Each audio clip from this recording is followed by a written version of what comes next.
Hello, this is Dr. Grande. Today I will analyze the case of Jeju Air Flight 2216. First I'll look at the background of this case, move to the timeline of the incident, then offer my analysis. This case involves an aircraft crash in South Korea. The aircraft involved was a Boeing 737-800.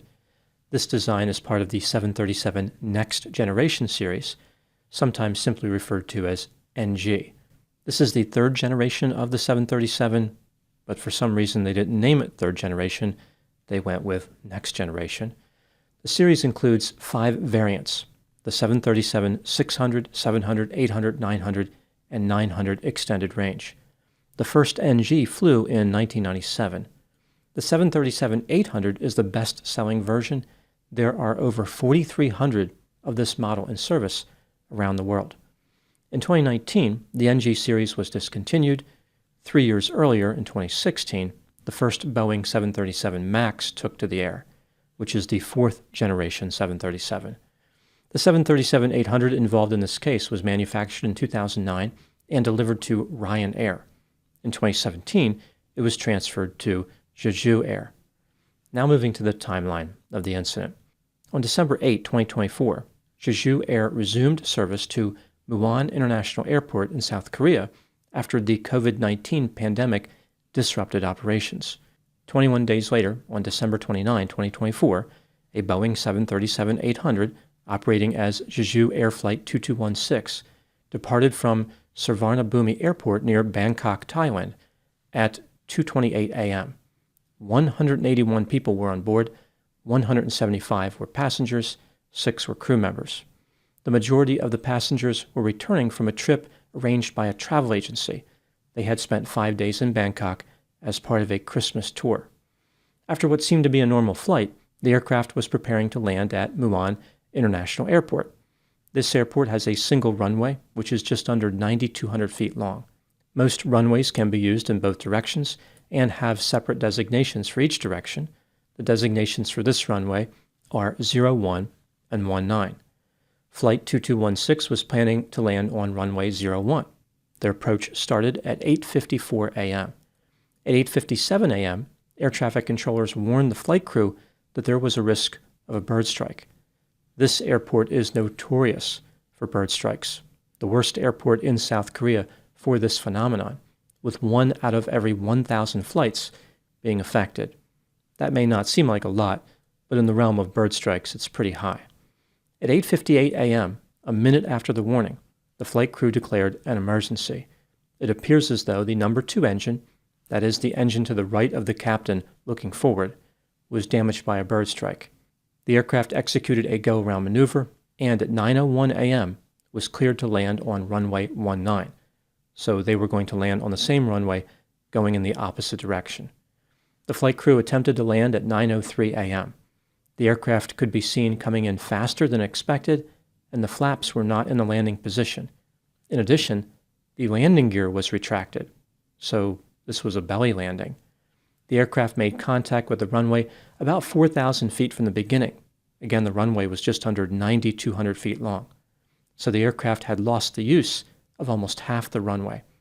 The aircraft skidded off the south end of the runway and slammed into a concrete wall about 460 feet beyond the runway. This is where the ILS array was mounted, the instrument landing system. After slamming into the wall, the aircraft burst into flames. 179 of the 181 people on board were killed. Bodies were found as far as 600 feet from the wreckage. The 2 survivors were both flight attendants.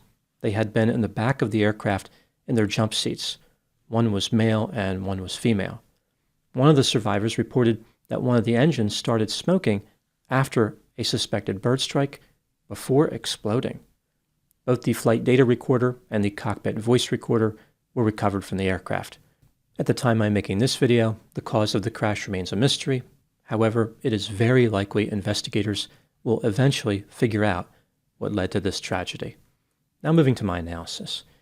There are a few elements in this crash that don't make sense. The primary mystery is this: why didn't the flight crew take their time before attempting to land? Presumably, the bird strike damaged the number 2 engine, so that engine was not producing power. They still had the number 1 engine, which would have been sufficient to operate all the systems. The flight crew could have done everything they needed to do with that remaining engine. For instance, deploy the landing gear and put the flaps in the correct position for landing.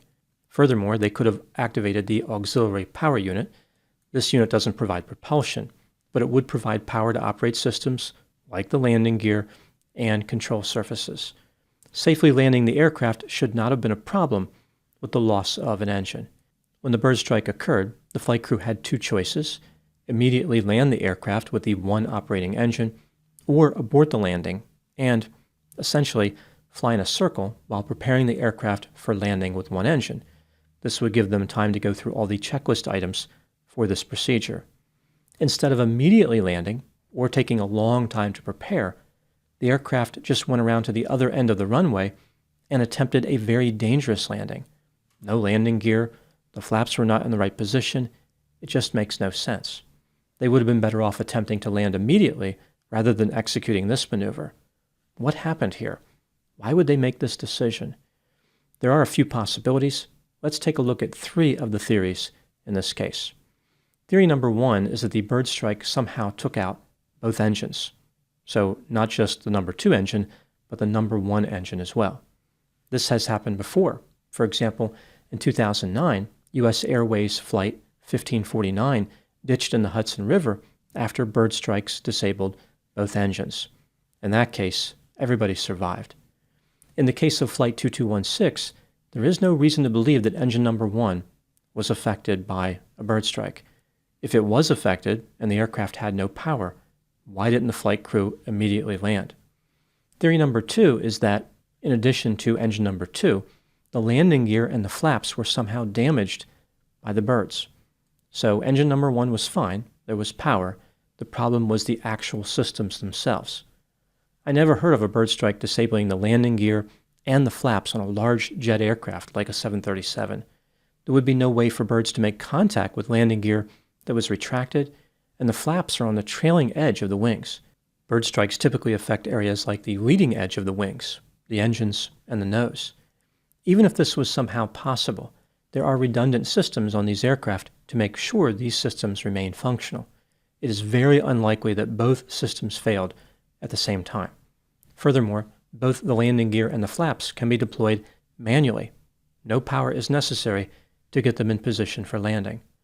Theory number 3 is that the flight crew panicked and accidentally shut down engine number 1 when trying to react to the failure of engine number 2.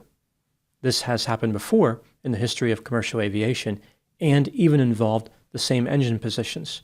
Trans-Asia Airways Flight 235 crashed in Taiwan after the pilot responded to the loss of engine number 2 by shutting down engine number 1.